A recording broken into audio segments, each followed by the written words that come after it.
Emotionally ரொம்ப தனியாக feel பண்ணுற பெண்கள் பர்ஸ்பெக்டிவில் நம்ம போன வாரம் பேசணும். போன வாரம் நான் பேசும்போதே சொன்னேன், ஆண்கள் பர்ஸ்பெக்டிவில் இது தனியாக ஒரு எபிசோடாக பண்ணணும்னு சொல்லி. ஆஸ் ப்ராமிஸ்ட் அந்த எபிசோடு இதுதான். ஆனால் ரொம்ப இன்ட்ரெஸ்டிங்காக ஒன்று நடந்தது. பெண்கள் பர்ஸ்பெக்டிவில் பேசின போன எபிசோடுக்கே ஆண்களுடைய காமெண்ட்ஸ் வந்துருந்துச்சு. அதில் நான் பெண்களுக்காக சொன்ன விஷயங்கள் கூட ஆண்களுக்கும் கனெக்ட் ஆச்சு அப்படிங்கிறது எனக்கு ஆச்சரியமாக தான் இருந்தது. அப்போ தான் நான் யோசித்தேன், இது ஜெண்டரையும் தாண்டி சில வீடுகளில் பெண்கள் அந்த ப்ராப்ளம் ஃபேஸ் பண்ணுறாங்க, சில வீடுகளில் ஆண்கள் அந்த ப்ராப்ளம் ஃபேஸ் பண்ணுறாங்க. இன்னொருத்தரும் ஒரு விஷயத்த சொன்னார், நீங்கள் ஆண்கள் பர்ஸ்பெக்டிவில் பேசும்பொழுது இந்த ஒரு விஷயத்தையும் கண்டிப்பாக பேசுங்க.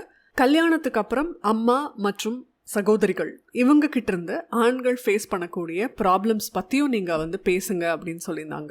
ஸோ ஆண்கள் பெர்ஸ்பெக்டிவ்லையும் ஃபேமிலி ரிலேஷன்ஷிப்ஸ் அப்படிங்கிற ஆஸ்பெக்டில் தொட வேண்டிய விஷயங்கள் நிறைய இருக்குது. அப்படிங்கிறதுனால இன்னைக்கான எபிசோட் நிஜமாவே உங்களுக்கு ஹெல்ப்ஃபுல்லாக இருக்கும்னு நம்புகிறேன். இஷ்யூஸ் பேசுறது மட்டும் இல்லாமல் அந்த மாதிரி இஷ்யூஸ் வரும்பொழுது எப்படி நம்ம ஹேண்டில் பண்ணிக்கலாம் அப்படிங்கிறத பற்றியும் டீட்டெயில்டாக பேச போகிறோம். பட் இது ப்ரொஃபஷ்னல் அட்வைஸ் கிடையாது. நான் போன வாரம் சொன்ன மாதிரியே உங்களுடைய மென்டல் ஹெல்த் இதனால் ரொம்ப அஃபெக்ட் ஆயிருக்கு அப்படின்னா கண்டிப்பாக நீங்கள் ப்ரொஃபஷ்னல் அட்வைஸ் எடுத்துக்கோங்க. இந்த எபிசோடில் நம்ம பேசுகிறது எல்லாமே மேலோட்டமான, காமனான, நார்மலான விஷயங்கள் தான். ஆன் தேட் நோட், வணக்கம், நான் வினிதா. இது மனமே நலமா பாட்காஸ்ட். மனமே நலமா, மனமே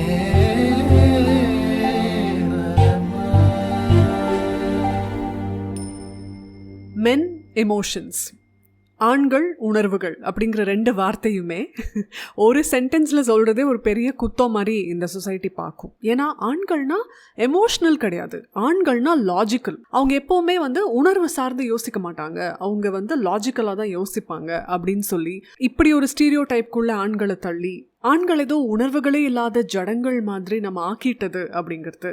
வலி வந்தா, வேதனை வந்தா அவங்க எதையுமே வெளியில் காட்டிக்க மாட்டாங்க, கூலாக இருக்கணும், மேன்லியாக இருக்கணும் அப்படின்ற ஒரு கட்டமைப்புக்குள்ளே அவங்கள வச்சு வச்சு வச்சு அவங்க சைலண்ட்டாக ஒவ்வொரு நாளும் கோத்ரூ பண்ணுற ப்ராப்ளம்ஸ் பற்றி பெருசாக அவ்வளவா பேசப்பட மாட்டேங்குது அப்படிங்கிறதும் இந்த சொசைட்டியில் மிகப்பெரிய பிரச்சனை தான். ஸோ இன்னைக்கு எபிசோடில் ஆண்கள் உணர்வு ரீதியாக சந்திக்கிற ப்ராப்ளம்ஸ் பற்றி எடுத்துக்கிட்டோம்னா அதில் ஒரு முக்கியமான விஷயம் இருக்குது. அதுவும் குறிப்பாக ஆண்களுடைய வாழ்க்கையில் இருக்கிற முக்கியமான பெண்கள் மூலமாக என்னெல்லாம் ப்ராப்ளம்ஸ் வரும், அம்மா, வைஃப், சகோதரிகள் அப்படின்ற இந்த ஒரு க்ளோசஸ்ட் சர்க்கிள்குள்ளேருந்து என்ன மாதிரியெல்லாம் ப்ராப்ளம்ஸ் வரும் அப்படின்னு யோசிச்சு பார்த்தீங்கன்னா, மென்னுக்கு ரொம்ப கசப்பு உணர்வு எப்போ ஏற்படும் தெரியுமா?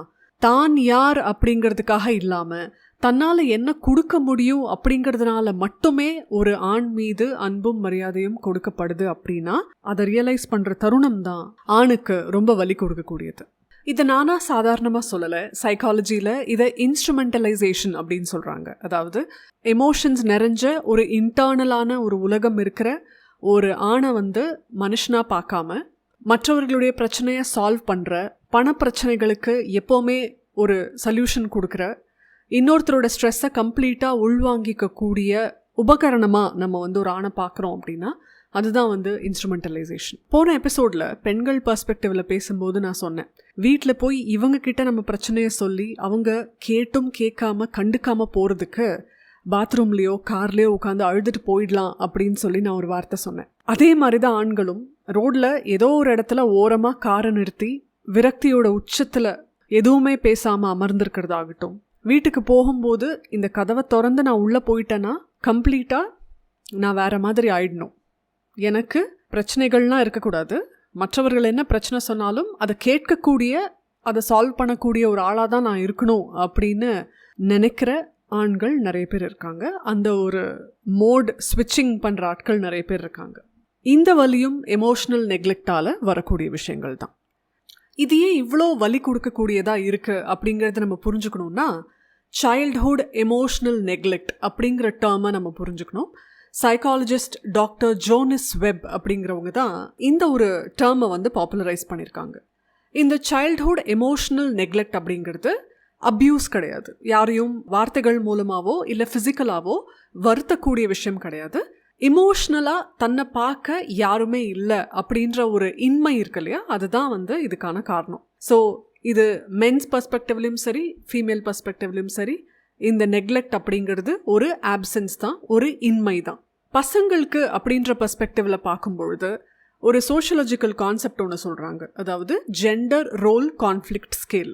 இந்த எமோஷனல் நெக்லெக்டை நான் ஜெண்டராக பிரித்ததுக்கான காரணம் இதுதான். ஏன்னா மென்னுக்கும் சரி விமென்க்கும் சரி ஜெண்டர்னாலேயே சில இஷ்யூஸ் குறிப்பிட்டு வருது. அதில் இன்றைக்கி நம்ம ஆண்கள் பற்றி பேசிகிட்டு இருக்கோம் அப்படிங்கிறதுனால ஆண்கள் சின்ன வயசுலேருந்தே ஒரு பர்டிகுலர் பேட்டர்னுக்குள்ளே தள்ளப்படுறாங்க. அதாவது சக்ஸஸ், பவர், காம்படிஷன், இதெல்லாம் வச்சு தான் அவங்களோட ஒர்த்தே பின்னி படைஞ்சிருக்கு. உத்தியோகம் புருஷ லட்சணம் அப்படின்னு சொல்லி சொல்லி சொல்லி சொல்லி வந்துச்சு இல்லையா?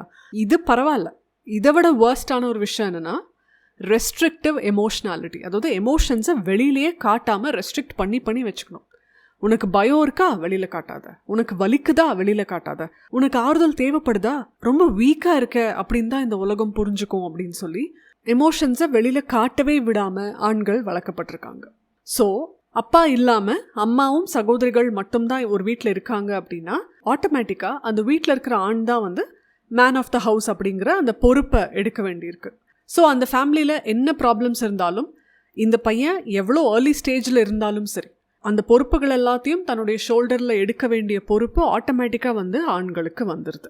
ஸோ ரொம்ப சின்ன வயசுலேருந்தே ஃபேமிலியோட என்டையர் பொறுப்புகளையும் தன்னுடைய தோளில் சுமக்கிற அந்த பையனுக்கு சைக்கலாஜிக்கலாக சில பிரச்சனைகள் வரும். அதில் ஒன்று எமோஷன்ஸ் என்ன அப்படிங்கிறதையே சொல்ல தெரியாமல் போகிறது. நம்ம கோவமாக இருக்கோமா, நம்ம கவலையாக இருக்கோமா, நம்ம வலியில் இருக்கோமா அப்படிங்கிற எதையுமே நம்மளால் நேம் பண்ணவே முடியாது. எல்லாமே ஐதர் ஹெவியாக இருக்கும், இல்லாட்டி மரத்து போன மாதிரி இருக்கும். அப்படி ஒரு சிச்சுவேஷனில் நம்ம இருப்போம். நிறைய ஆண்கள் ஃபேஸ் பண்ணுற ரொம்ப காமனான பிரச்சனை பெண்கள் சூழப்பட்ட ஒரு வீட்டில் இருக்கும் பொழுது இவருக்கு இருக்கிற ப்ராப்ளம்ஸை வெளியில் எக்ஸ்ப்ரெஸ் பண்ணுறதுக்கான வாய்ப்புகளே கிடையாது.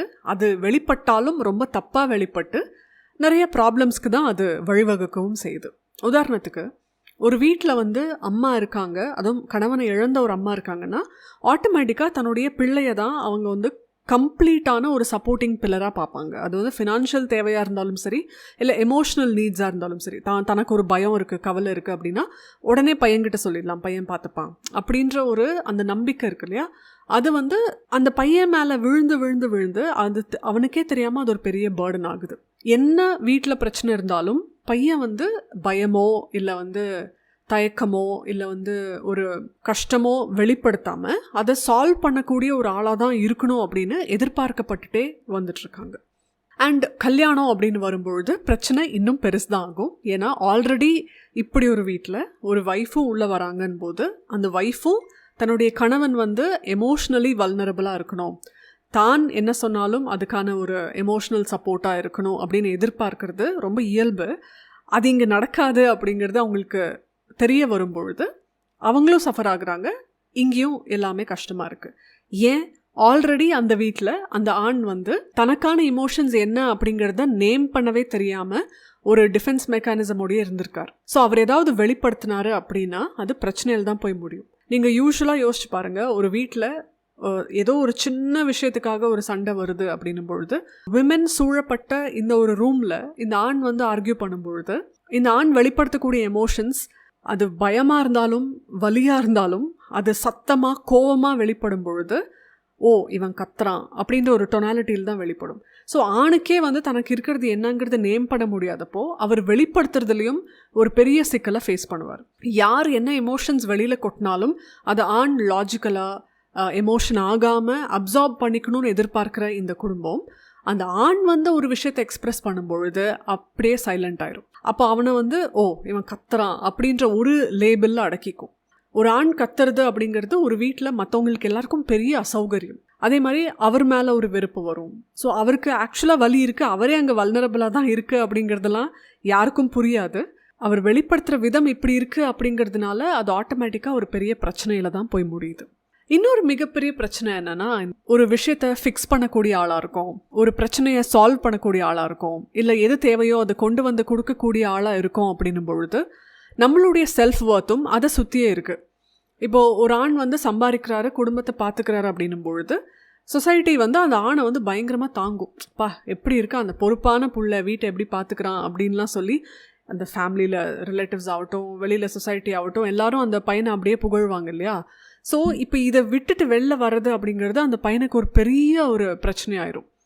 ஏன்னா நம்மளோட செல்ஃப் வர்த்தே அதை சுற்றி இருக்குது. இப்போ நம்ம அதை விட்டுட்டோம் அப்படின்னா கம்ப்ளீட்டாக நம்மளே ஒரு வர்த்லெஸ் பர்சன் நாமளே நினைக்கிறதுக்கான ஒரு வாய்ப்பு கூட இருக்குது. இதனாலேயே நிறைய பேர் வெளியில் எந்த விஷயத்தையும் பேசாமல் தேக்கி வச்சு அதை வேறு விதமாக வெண்ட் அவுட் பண்ணுறதுக்கு தேடுவாங்க. நிறைய ஆண்கள் கெட்ட பழக்கங்களுக்கு அடிமையாகிறதுக்கான காரணம் இது கூட தான். ஏன் இவ்வளோ பேர் குடிக்கிறாங்க? எஸ்பெஷலி வசதியே இல்லைனாலும் கூட டெய்லி குடித்தாதான் தூங்க முடியுங்கிற லெவலுக்கு நாம் ஏன் இன்றைக்கி இருக்கோம் அப்படின்னா, இந்த எமோஷ்னலி ஒரு ஹெல்த்தி வெண்ட் அவுட்லாம் இல்லாமல் போகிறதுனால. வீடு அப்படின்றது ஒரு கம்ஃபர்டபுள் ஸ்பேஸாக இல்லாமல் ஒரு புழுக்கமான ஒரு இடமா மாற ஆரம்பிக்கிறது அப்படிங்கிறது ஆணுக்கும் சரி பெண்ணுக்கும் சரி பிரச்சனை தானே. அப்போது ஒரு ஆணுக்கு வீட்டுக்கு வரணும் அப்படின்ற ஆவலே இல்லை அப்படின்னா அப்போ அங்கே மிகப்பெரிய ஒரு சிக்கல் இருக்குல்ல நம்ம அட்ரெஸ் பண்ணுறதுக்கு. சரி, ஒரு ஆணாக இருந்து இது எல்லாத்தையும் எப்படி ஹேண்டில் பண்ணுறது? எப்போவுமே நம்மளை ஒரு டூலாக தான் பார்க்குறாங்க. நம்ம ஒரு வாலெட்டு தான், நம்மக்கிட்ட எப்போவுமே பணம் இருந்துக்கிட்டே இருக்கணும். நம்ம ஒரு மருந்து கடை மாதிரி எப்போ யார் என்ன மருந்து கேட்டாலும் அதை எடுத்து கொடுக்குற சொல்யூஷன் கொடுக்குற ஒரு ஆளாக தான் நம்ம இருக்கணும் அப்படின்ற ஒரு எதிர்பார்ப்பு இந்த ஆண்களுக்கு இருந்துக்கிட்டே இருக்கிறதுனால அதனால அவங்க அஃபெக்ட் ஆகும்போது அதை எப்படி ஹேண்டில் பண்ணலாம்? முதல்ல நம்ம பண்ண வேண்டியது, நம்ம கூட இருக்கிற ப்ரைமரி ரிலேஷன்ஷிப்ஸ்லாம் யார், அவங்க கூட நம்மளோட ஈக்குவேஷன் எப்படி இருக்குது அப்படிங்கிறத நம்ம ஆனஸ்ட்டாக திரும்பி பார்க்க வேண்டியிருக்கு. அவங்க நம்மளை ஒரு சம்பாரிச்சு கொடுக்குற ஒரு சொத்து மாதிரி பார்க்குறாங்களா இல்லை ஒரு மனிதனாக தான் பார்க்குறாங்களா அப்படிங்கிறத நம்ம ஆனஸ்ட்டாக ரிவ்யூ பண்ண வேண்டியிருக்கு. ஏன்னா மோஸ்ட் ஆஃப் த டைம் அம்மா தங்கச்சி அப்படின்ற அந்த பழைய படத்தோட அந்த சென்டிமெண்டல் வேல்யூஸ் ஆகி நாம் நம்மளோட மென்டல் ஹெல்த்தையும் ரொம்ப சாக்ரிஃபைஸ் பண்ணிகிட்ருக்கோம் அப்படின்றது ரியலைஸ் ஆகும்போது ரொம்ப லேட் கூட ஆகலாம். அதனால ப்ரைமரி ரிலேஷன்ஷிப்ஸ் யார், அவங்களோட நமக்கு இருக்கிற ஈக்குவேஷன் என்ன, அதை நம்ம ஆனஸ்ட்டாக திரும்பி பார்க்க வேண்டியிருக்கு. எந்த ரிலேஷன்ஷிப்பாக இருந்தாலும் சரி அதில் ஒரு பவுண்ட்ரி லைன் அப்படிங்கிறது கண்டிப்பாக தேவை. ஸோ ஆண்களும் சில தேவையில்லாத விஷயங்களுக்கு நோ சொல்லி தான் ஆகணும். அது அம்மா கிட்டேருந்து வந்தாலும் சரி, தாய் சொல்லை தட்டாத தனையனாக இருந்தாலும் சரி, உங்கள் மென்டல் ஹெல்த்துக்கே அது ஒரு மிகப்பெரிய ப்ராப்ளம் ஆகுது அப்படின்னா அத்தியாவசியமற்ற விஷயங்களுக்கு நோ சொல்கிறதுல எந்த தயக்கத்தையும் தயவு செஞ்சு காட்டாதீங்க. சில சமயம் ரொம்ப ரொம்ப அனாவசிய விஷயங்களுக்கு பணம் செலவாகிறத நீங்கள் நோட் பண்ணுவீங்க. பட் அவங்க கேட்குறாங்களே அப்படிங்கிறதுக்காக அதை பற்றி எதுவும் பேசாமல் இருப்பீங்க. பட் நெக்ஸ்ட் டைம் அது உங்களுக்கே தெரியுது, அது ஃபேமிலியோட ஃபினான்சஸை அஃபெக்ட் பண்ணுது அப்படின்னா நோ சொல்ல தயங்காதீங்க. அதே மாதிரி நீங்கள் எல்லாரோடைய எமோஷன்ஸையும் தாங்கிக்க வேண்டிய ஒரு குப்பை தொட்டி கிடையாது. அதனால் அங்கே நீங்கள் என்ன சொல்லலாம் அப்படின்னா, நிஜமாவே எனக்கு உன் மேலே பாசம் இருக்குது, ஆனால் இப்போ நீ சொல்கிற இந்த பிரச்சனையை உள்வாங்கிக்கக்கூடிய கெப்பாசிட்டி சத்தியமாக எனக்கு இல்லை, இந்த ப்ராப்ளமை என்னால் இப்போ சால்வ் பண்ண முடியாது அப்படிங்கிறத நம்ம சொல்லிடலாம். ஸோ கொஞ்சம் கொஞ்சமாக நாம தான் இந்த வீட்டுடைய காவல், நாம் இல்லாட்டி இந்த வீட்டில் எல்லாருக்கும் பிரச்சனை அப்படின்னு நாமளே ஒரு சிக்கலில் மாட்டிகிட்ருக்கோம் இல்லையா, அதுலேருந்து நாம் கொஞ்சம் டிட்டாச் ஆக வேண்டிய அவசியம் இருக்குது. ரெண்டாவது, relaxation. Most of the time ஆண்கள் எமோஷன்ஸையே எக்ஸ்ப்ரெஸ் பண்ணாமல் வளர்ந்து ஒரு ஹெவினஸ் அவங்களுக்குள்ளே இருந்துக்கிட்டே இருக்குது. மனசு பூரா பாரமாக இருக்கும், ஆனாலும் கஷ்டப்பட்டு சிரிச்சிட்ருப்பாங்க. அப்படி நம்ம இருக்க வேண்டிய அவசியம் கிடையாது. எப்பெல்லாம் நம்மளால் முடியுதோ, எப்பெல்லாம் நமக்கு தேவைப்படுதோ அப்போல்லாம் நம்ம முடிஞ்ச அளவுக்கு ப்ரீதிங் எக்ஸசைஸ் மூலமாக இல்லை சின்ன சின்ன ரிலாக்ஸேஷன்ஸ் மூலமாக நம்மளை நாம் வெண்ட் பண்ணிக்கலாம். இதெல்லாம் நம்ம சரியாக பண்ணாமல் போகிறதுனால தான் தீய பழக்கங்களை நம்மளோட ரிலாக்ஸேஷனை நம்ம பார்க்குறோம். இந்த தீய பழக்கங்களால் நம்மளோட ஹெல்த் பயங்கரமாக அஃபெக்ட் ஆகும். உங்களை நீங்கள் ஒரு மதிப்பிற்குரிய ஒரு நபராக பார்க்குறீங்க அப்படின்னா உங்கள் உடம்பை இந்த தேவையில்லாத விஷயங்கள் மூலமாக நீங்கள் கெடுத்துக்க மாட்டீங்க. ஸோ ப்ராப்ளம் அப்படிங்கிறது எல்லாருக்குமே இருக்குது. அந்த ப்ராப்ளம்லேருந்து ரிலாக்ஸ் ஆகிறதுக்கு நாம் ஹெல்த்தியான விதத்தில் ரிலாக்ஸ் பண்ண வேண்டியது அவசியம். நினச்ச உடனே கிளம்பி போகிற அந்த ஒரு ஃப்ரீடம் பெண்களை விட ஆண்களுக்கு அட்லீஸ்ட் ஒரு படியாவது அதிகமாக இருக்குது அப்படிங்கிறத ஆண்களே ஒத்துக்குவாங்கன்னு எனக்கு தெரியும். ஸோ இப்படி ஒரு சின்ன ரிலாக்ஸேஷன் எங்கெல்லாம் உங்களுக்கு கிடைக்குமோ, பிரேக் எடுத்துக்கணுன்னா எடுத்துக்கோங்க. முடிஞ்ச அளவுக்கு இதை நீங்கள் பண்ணுங்கள். எதுக்காக நான் இந்த டென்ஷனை ஹோல்ட் பண்ணிகிட்ருக்கேன் அப்படின்றத நீங்கள் அடிக்கடி கேளுங்க. ஸோ உங்கள் நர்வஸ் சிஸ்டம் காம் ஆக வேண்டியது ரொம்ப அவசியம். மூணாவதாக நம்ம பண்ண வேண்டியது வெளிப்படுத்துறது. ஆண்கள் வெளிப்படுத்தவே கூடாது, எக்ஸ்ப்ரெஸ் பண்ணவே கூடாது, வெளியில் காட்டிக்கவே கூடாது அப்படின்னு தன்னுடைய வலி, வேதனை, கோபம் எல்லாத்தையும் உள்ளேயே வச்சுட்ருப்பாங்க இல்லையா. ஸோ அதுதான் மென்டல் ஹெல்த்தை ரொம்ப ரொம்ப ஸ்பாயில் பண்ணக்கூடிய விஷயம். அதுலேருந்து நீங்கள் கம்ப்ளீட்டாக வெளில வரணும் அப்படின்னா கொஞ்சம் கொஞ்சமாக எக்ஸ்ப்ரெஸ் பண்ண பழகுங்க. வெளிப்படுத்துறது அப்படிங்கிறது வீக்னஸ் கிடையாது. அதனால் நீங்கள் தயவு செஞ்சு அதை தப்பாக புரிஞ்சுக்காதீங்க. அதே மாதிரி நீங்கள் புலம்ப போகிறதில்ல, ஹெல்த்தியாக ஒரு விஷயத்த வெளியில் சொல்ல போகிறீங்க. நம்மளே பெரிய கஷ்டத்தில் இருக்கும்போது தான் நம்ம குடும்பம் வந்து நம்மளை கருவியாக தான் பயன்படுத்துது அப்படிங்கிறத நமக்கு ஞாபகப்படுத்திகிட்டே இருப்பாங்க. அந்த டைமில் அவங்கக்கிட்டேருந்து எதுவுமே பேசாமல் நீங்கள் அங்கேருந்து விலகி போகிறத விட சில விஷயங்களை நீங்கள் எக்ஸ்ப்ரெஸ் பண்ண வேண்டியது அவசியம். என்னென்ன பணம் காய்க்கிற மரம் மாதிரி நீங்கள் பார்க்குறீங்களா அப்படின்னு நீங்கள் கேட்டால் தான் அது அங்கே பிரச்சனையாக மாறும். சில சமயம் நீங்கள் எப்படி சொல்லலாம் அப்படின்னா, இந்த பிரச்சனையை மட்டுமே சால்வ் பண்ணி எனக்கு டயர்டாயிடுச்சு, கொஞ்ச நேரம் எதையும் ஃபிக்ஸ் பண்ணாமல் நான் இருக்கணும் அப்படின்னு சொல்லி ஒரு பிரேக் கேட்கலாம். நீங்கள் சொன்னால் நம்ப மாட்டீங்க, 2 days முன்னாடி நான் என் வீட்டில் இதை சொன்னேன். அடுத்து என்னன்னு ஒரு 5 நிமிஷம் என்கிட்ட கேட்காதீங்க யாரும் அப்படின்னு நான் வந்து சொன்னேன். ஏன்னா கான்ஸ்டண்ட்டாக அடுத்தது என்ன எப்போவுமே பிளானிங், எப்போவுமே வந்து ஸ்ட்ராட்டஜைசிங் இதெல்லாம் பண்ணிகிட்டே இருந்தோன்னா நமக்கு வந்து பயங்கர எக்ஸாஸ்டிங்காக இருக்குது. ஸோ இந்த மாதிரி அசர்ட்டிவான விஷயங்கள் சொல்கிறது மூலமாக அவங்களுக்கு அடுத்த முறை உங்ககிட்ட சொல்ல வரும்பொழுது அட்லீஸ்ட் ஒரு லெவல் ஆஃப் காஷன் இருக்கும். இப்போ இதை பேசலாமான்னு கேட்டுட்டாவது பேசுவாங்க. அந்த ஒரு ஃப்ரீடமாவது நீங்கள் எடுத்துக்கணும், அந்த ஒரு டைம் வேல்யூவாவது நீங்கள் எடுத்துக்கணும் அப்படின்னு தான் நான் கேட்டுக்கிறேன். 4வது, உங்களுக்கான எக்கோ சேம்பரை வளர்த்துக்கோங்க. தப்பான இடங்களில் போய் வெண்ட் பண்ணுறது, தப்பான பழக்கங்கள் மூலமாக நம்ம வெண்ட் பண்ணுறதை விட நமக்கான ஒரு ஹெல்த்தி நெட்வொர்க்கை க்ரியேட் பண்ணுறது, ஹெல்த்தி கம்யூனிட்டியை க்ரியேட் பண்ணுறது அவசியம். ஆண்களாக இருந்தாலும் சரி, பெண்களாக இருந்தாலும் சரி, கல்யாணத்துக்கு அப்புறம் வந்து உங்களோட அந்த குட் ஃப்ரெண்ட்ஸ் சர்க்கிளை வந்து தயவு செஞ்சு மெயின்டைன் பண்ணுங்கள்.